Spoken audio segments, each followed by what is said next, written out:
Wonderful. Coach, we'll start with you and your impressions of the first day of training. Well, first of all, it's been a fabulous day weather-wise. I think we've missed out on some of the difficulties only but a week ago, and we couldn't have asked for anything more. Beautiful, bright and sunny day, perfect temperature. And first impressions of the group have been fantastic, as expected. The vast majority of the guys, if not all of them, have kept themselves in wonderful condition. I know for sure that there's been a very large group of the guys that have been getting through a reasonable amount of work leading into this opening day. We had our testing, our aerobic testing today, and first looks and first glances, very pleased with where the players are at. All in all, a positive day and one that I hope we can continue. Thank you, Coach. We'll now take it over to you, Dax and Walker.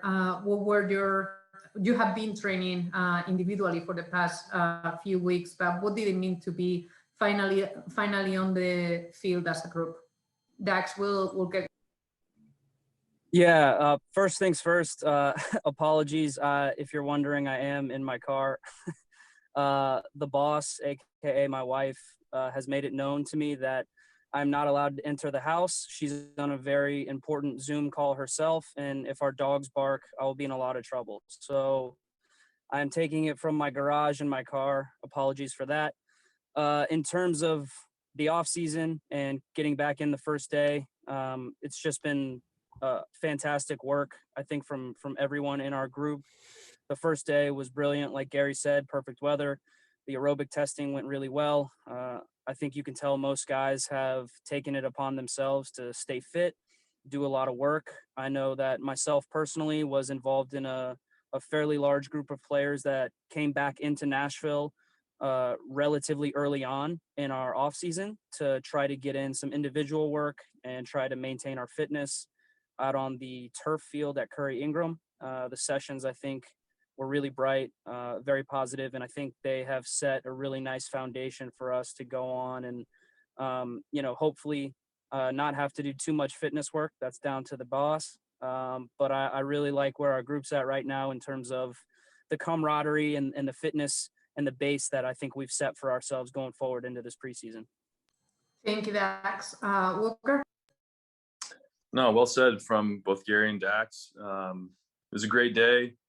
I was actually really impressed with the overall fitness of the group. We had a bar that was set for us that the coaches wanted to see. And like we said, the majority of the guys hit that number and did more. So don't let Dax fool you either. He crushed this test.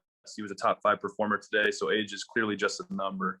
The ageless wonder, Dax McCarty, with a phenomenal showing today. But no, it was great. It was good to be back out there with all the guys, because like Dax and Gary said, we've had at least 20 guys who have been out there for a couple weeks now. And it's been competitive. It's been fun. It's been kind of rejuvenating to be back with the group. And then obviously today, with the first time being with coaches and getting the complete entire squad together, was just a lot of fun. And everyone's, I think, really excited for what this year 2 has to offer. Thank you, gents. With that, we're going to open the floor for questions now. With a question from Ray Hills from the Tennessean for you, Coach. Yeah, Gary, I guess it should be a happy new year, because I know not just you, but Walker and Dax, well, this is the first time getting the chance to talk with you all. So thanks for that. And I hope you all are well. You mentioned briefly just the energy and the impression that you had on the fitness of the guys. For you going into this preseason, is there maybe a new theme to this year, or is it continuation of the competition, for instance, that you mentioned a lot in the fall last year about the guys coming together and just competing against each other to push each other? Well, yeah, first of all, just trying to piggyback on the whole fitness theme. I think there's a misconception sometimes that, preseason is about just getting fit. The guys set a tremendous bar last year. They came in very good shape.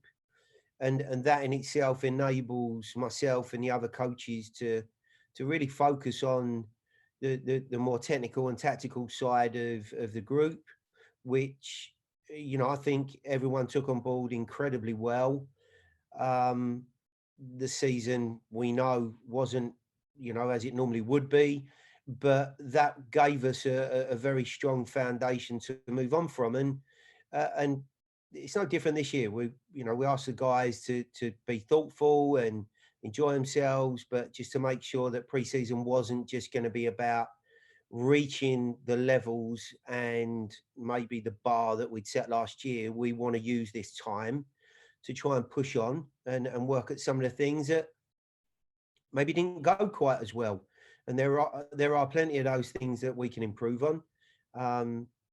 But 100%, the group have set a certain feel and identity about their play, and that really should be a baseline for what we try and achieve. And today, I think, tick that box. Thank you, Coach. We'll continue with a question from Tim Sullivan from For Club and Country for you, Dax and Walker. Yeah, for both of you guys, how did kind of the uncertainty going into the beginning of this season impact the way you prepared? And what sort of relief was it to kind of have the CBA stuff behind you guys and be ready to just go out and play some soccer?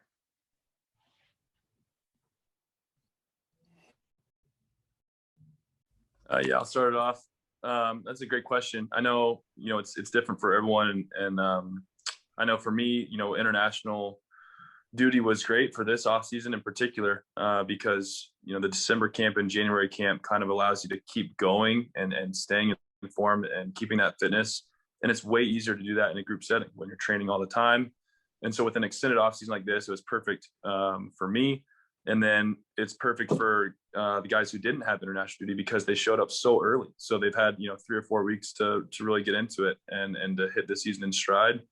So that part's been good. I think, you know, obviously the CBA negotiations brought about their own stressors, but you're right. You know, everything is now behind us and everyone's just kind of now eagerly awaiting the schedule. And so we're excited. We know we got at least 6 weeks in front of us to prepare, but we're looking forward to getting some real games in and getting going.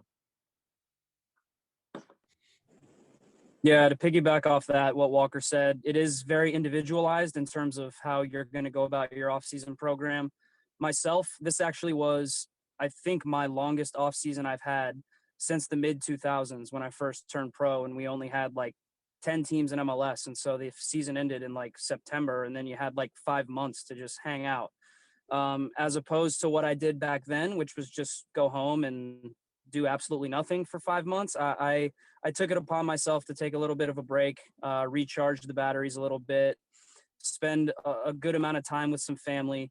And then as soon as the new year hit, I wanted to come back and market. And I wanted to really hit the ground running because we didn't have a preseason start date. So in my mind, you know, getting up there in age a little bit, I wanted to make sure that I still was doing everything that I could to stay as fit as possible. You know, as you get older, you have to continue to try to raise the bar. You have to work a little bit harder to try to keep up with these young bucks. Contrary to what Walker said, it's not easy. It's not easy getting those good beep test scores and keeping up with these teenagers in some instances that we have on our team. So I always take it as a challenge individually. I continue to try to push myself. I feel really good about the work that I did individually in the offseason, but also, like Walker has said, our team coming in when we didn't have to, getting upwards of 15 to 20 players, you know, when we didn't have to train is just, I think, a really nice, you know, cherry on top of what we accomplished last year and try to push the envelope a little bit further this year. So we want to get a head start on that. In terms of the CBA talks, very stressful, very frustrating. Like they always are. This one felt especially tense, you know, just from ownership side, the way they decided to kind of negotiate in public, you know, certainly brought on a little bit more frustration and stress, but ultimately cooler heads prevailed, like they have in the past. We put it behind us and we move forward, and we, like Walker said, we look forward to the schedule release. So now we have tangible games that we can look forward to. Thank you, Dax and Walker. We'll continue with a question from Ben Wright from Broadway Sports for you, Coach. Yeah, Gary, good to talk to you again. we talked to Mike Jacobs earlier this week, and he just talked about some of the similarities from a roster build standpoint between this offseason and then the offseason between the 2018 and 2019 USL seasons, just adding more attacking pieces to a strong defensive foundation. What are your thoughts on that, and kind of what are your expectations for this side in the attacking phase of play this season? Well, listen, I've always said that the creative and goal scoring elements of any team tend to take a little bit longer to not just to come to the fore, but for you to be able to replicate that time and time again. You know, that connection, appreciation. Sorry if you can hear that behind me, but the boys in the office are getting a bit rowdy. I think they forget that there's other people in here. Yeah, there's connections to be had all over the field, but I always think that final attacking third can sometimes be, and in most cases, the most difficult piece of the puzzle to keep reproducing. As far as adding players, strengthening the group, there's no doubt about it. You know, we're constantly on the lookout for individuals that are going to improve the team, that are going to raise the bar. Were we, somewhat lightweight in that area and department? I would say yes. Not just the fact that, we want to improve on our goal scoring ratios, but I think competition is a massive piece in that part of the field. We often see that any rotation in or otherwise in a game or game to game often happens in that area of the field. So I don't think you can ever have enough forwards that are pushing each other to try and raise that bar. And we've tried to do that this off season. Now, my hope is that in a similar fashion, and Mike alluded to it, a lot of the other qualities stay. They are reinforced, and we appreciate the seriously good work that was done as a team in our first year. And if we can add or offer the opportunity of continuity, which we're going to get with a lot of players remaining, let's not forget that time together should, in most cases, offer reward and better understanding. And my hope is that we can find some percentages there as well to help push and constantly test the quality of the team and what we can achieve. A follow-up question from Dre Hills for you, Dax and Walker. Yeah, Dax and Walker, I mean, just going back to last season and how that may continue into this season, were there any spurts, especially as you guys got rolling at the end, that you were able to look at some of your teammates and realize that they pushed you guys? And in terms of your guys' performance, not only in training, but how you guys played in the games? Was the level of competition beneficial at any point and helped you guys get over the hump and eventually get into the playoffs? I think the good thing about our group is that the level of competition is always really high. And I don't think that any one player on our team goes into any game thinking that they're a surefire starter unless they prove it in training the week before and in the training sessions leading up to the game. I think that we've proven that, especially with Gary and the coaching staff, that we do have depth and we do have the capability of rotating the group to keep it fresh. Obviously every team picks up little injuries here and there. But when we started to get our main key attacking players back and healthy, we had Hani miss a little bit of time. We had Randall miss a little bit of time. Even guys like Baji and Rios. When we started to get guys really fully healthy towards the end of the season, and then when we added in Yonder and he started to pick up a little bit more fitness towards the end of the season, you could see, and I want to mention Alex Mawilas too. Mawil, who came in and gave our group a lift. These are guys that when they're all fully healthy, they're constantly pushing each other and they're constantly making it tough on the other guy to drop their level. when you have that type of competition, speaking mainly in the attacking part of the field, then guys have to stay sharp. And I think that you saw us put together some really nice attacking displays towards the end of the season to go along with what is a record-setting defense. And when you can do that consistently, you're going to gain confidence. And so we just kept gaining confidence each game that went a little bit deeper into the season, and getting players back from injury was obviously a big catalyst for that.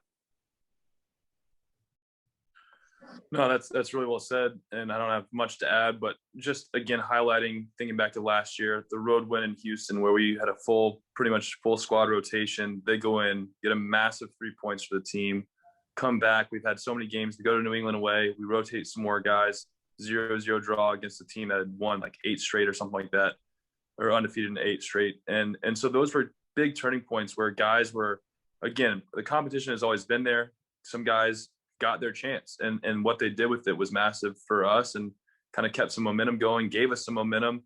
And then as again the guys got healthy, we started putting in some more goals towards the end of the year, and confidence just kept going up. A question for you, Coach, from Tim Sullivan. Yeah, it's kind of a follow-up, I guess, to Dax and Walker's answers there, Gary. What do you expect out of guys like Hani, Randall, Jonder, with presumably a more healthy year and a more typical year than you would see? What is the upside for those guys? And then what do some of the guys that you're adding to complement them, what do those guys bring to the table too?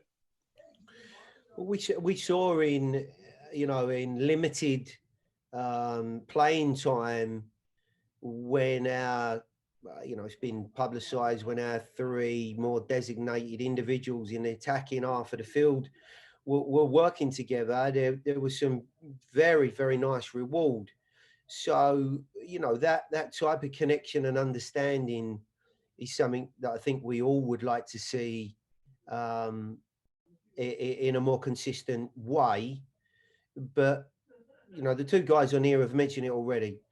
If you can have depth to your group, if you can have confidence and trust in players that can come in and earn points, then you can keep individuals at a level, a sharpness, a match pace that is constantly difficult to play against. And every player wants to play week in, week out.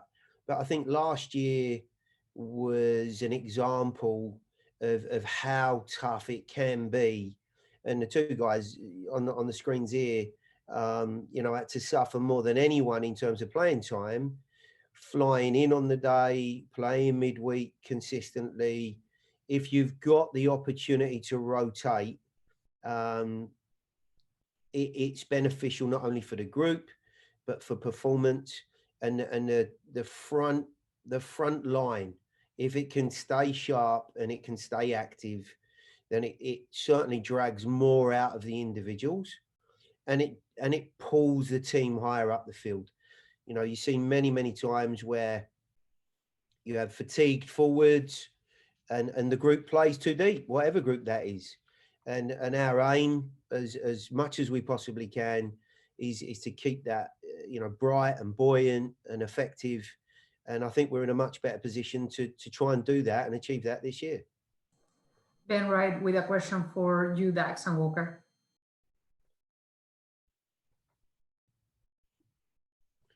Yeah, guys, just looking back at last year and thinking about your games individually, are there specific aspects that you each want to improve this season, or specific things that you're working on in preseason leading up to the regular season? Yeah, I mean, there's always things that we need to work on as players, whether it's opening up range of passing, precision of passing, one-on-one defending, goal scoring opportunities, whatever it is. So for me, I look at last year and I'm not happy that we didn't lead the league in goals allowed. That's always a massive goal for me every year on an individual level. And yeah, sure, back 4, back 6, and the goalie, whatever it is, full team. But I think that's just a massive goal for me every year is, can we allow the fewest goals in the league, and can we get the most shutouts in the league? Because if you do that, if you do those 2 things, you're making the playoffs. I don't care, you're not going to find a team that lets in the fewest goals and doesn't make the playoffs. And so that gives you a chance to, then move forward in the postseason. And I was really happy, even Gary brought it up today, but, not allowing a goal in the postseason until the extra time and regular time, the playoffs. Those are kind of things that we need to replicate and that we need to do. And another thing that I think we did really well last year was, with the exception of one game, was when we gave away a really, really late goal, and it was against Houston. But in terms of seeing out results, I think we did a very good job. So those are, again, things that we're looking to replicate. So for me, it's again, focusing on fewest goals allowed in the league, always improving my passing and ability on the ball and decision-making. I look at a couple of individual mistakes that cost us goals and ultimately cost us results. So eliminating the turnover in Columbus, eliminating the turnover in Atlanta. Those are two goals that are on me 100%. And the goal is to always have 0 of those. Yeah, I I really was able to spread my attacking wings against Miami for that goal I scored. I'm hoping Gary sees that and kind of allows me to build off that a little bit more, maybe get me watching videos of Frank Lampard getting into the box. That's a big goal of mine. But no, that was a joke, guys. In all seriousness, like Walker said, you can always improve on little things here and there. Doesn't matter how long you've been a pro. The minute you get complacent and the minute you think that you've mastered certain areas of the field is the minute that you're going to start losing games and get passed by. So little things here and there, like, being able to defensively win duels, win tackles in the middle of the field. I think Anibal Godoy is a tremendous defensive presence for us in the middle of the field. And I want to make sure that I'm pulling my weight in there in terms of two guys who kind of make it almost like a black hole when other teams want to come into the middle of the field. So obviously we know how strong our defense is, but if we can be that first line of defense after the ball bypasses our attacking players, if we can make sure that we're kind of gobbling up any second balls, winning duels, winning aerial duels, winning battles in the middle of the field, I mean, that's essentially where games are won and lost. And I thought we did a pretty good job of that for the most part, but I think you can always improve on that. And that's something that's a big goal of mine. Get a little bit stronger in the weight room, make sure that you're constantly winning those tackles and those battles. And then on the flip side of it, I always set a really high bar for myself in terms of my passing individually. I don't really look at things like completed passing percentage as a type of metric for how good I played. I always look at, am I breaking lines? Am I putting other players, mainly attacking players, into positions to be dangerous and to create goal scoring opportunities for us? That's something that I always want to improve on and that I always want to get better at. But there's a balance there, right? You have to make sure that you're aggressive in your passing, but also that you're not losing the ball unnecessarily for your team. So these are little things that I have in my head for individually, how I can improve and try to get better for the team. As far as the team is concerned, I think we know where our foundations are defensively. We want to continue to build off of those, but in the attacking half of the field, I think that if we can improve on that and if we can add more danger and more goals to our repertoire, we're going to be very good next year. So that's just a few individual and team goals that hopefully we can improve on. We will conclude today's availability with a question from Andre Hills for you, Coach. Yeah, Gary, I mean, there's been several players that have been coming in. Obviously, CJ has come up in conversation, but also Castellanos and Hines as well, and Meredith and goal. What are your objectives or maybe some of your expectations for them and them getting acclimated and what you want to see from them in preseason? And I guess the second part to that is, how are you seeing the friendlies that are coming up this month, and what are you expecting to see in those games, especially from those types of players? And I will preface that question, Coach, by saying there are some games that haven't been announced due to respect to other clubs. So we'll talk about the competition as a whole. Yeah, I'll be pretty generic. I think you forgot to add into that Rodrigo Pinheiro, unless you missed that out. He's also very important, yes. Yeah, no, I didn't know whether you'd meant to miss him out, but I think in those two guys we've added some not only some quality but some dimensions that we might have missed last year. Certainly with Rodrigo, he's far more direct in his play. and his style, I think, complements the guys that we have in the team, and brings more out of the players that we had last year. That I hope that's as big a dimension as any as we move forward. I think I've already touched on the subject of keeping the front players under pressure. CJ's record speaks for himself. He's won championships. He's been in some very good teams. He's an incredibly genuine and honest guy, and I think he will drag not only more out of other people, but he'll be desperately disappointed if he is not playing. And that's the type of challenge that I want. And I think all the players need. They need to be pushed. They need to know that there's someone breathing down their neck. And we're like every other team. We have players that when they're in that position, we'll get more out of them. The younger guys have got more potential. Both Nick and Robert have played, 50 plus USL games. We've seen before with our recruitment last year, guys like Anunga and La Grassa and Washington, to name but three. If you get the right types, if you get the right individuals, they can certainly add to the group and take up valuable minutes. But they've got to get the job done properly. It's no point in having players that just fill gaps. So, potentially there's a really big opportunity for those two lads. And Brian, I think, comes with a nice bit of experience in this league. For a goalkeeper, he's at a really good age, around that 30 mark, where he's seen a lot, he's done a lot, he's been in a lot of groups. When called upon, if called upon, I'm sure he'll be, double ready to step into this group and, maintain the sort of standards that we've seen last year from Joe. So, there's a lot of expectation around all of those players. And I think probably the other lad that you've forgotten maybe to mention is Luke Hackerson. Luke went away last year to Charlotte. He's part of our roster this year. He's had a fabulous off season. There's been an awful lot of work, as we've mentioned. He looks sharp. And for those young players, if they hit the ground running, the pre-season games will offer a great opportunity for them to shine, because they'll be in a much better place physically. They can take advantage of that, and they can get themselves in the front of the coaches' minds.